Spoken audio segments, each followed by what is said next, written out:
Hi!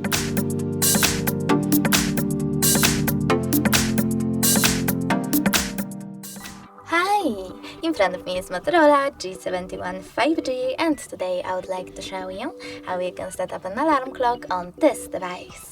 First of all, you need to find clock and tap on it. Then select alarm at the bottom left corner if it's not already on and tap on this plus icon.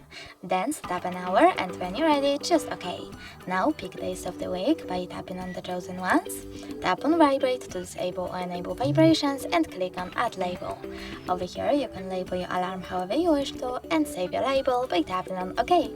Then tap on this bell icon over here and select one of those melodies as the alarm sound by picking the best one for you. And going back, you can also though select add new over here and pick music from your device. Then go back, and as you can see, my alarm was successfully added.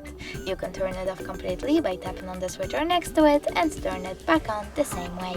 You can also delete it by tapping on delete at the bottom left corner. And now it's gone. Thanks so much for watching. If you enjoyed this video, leave a like, comment and subscribe. Bye!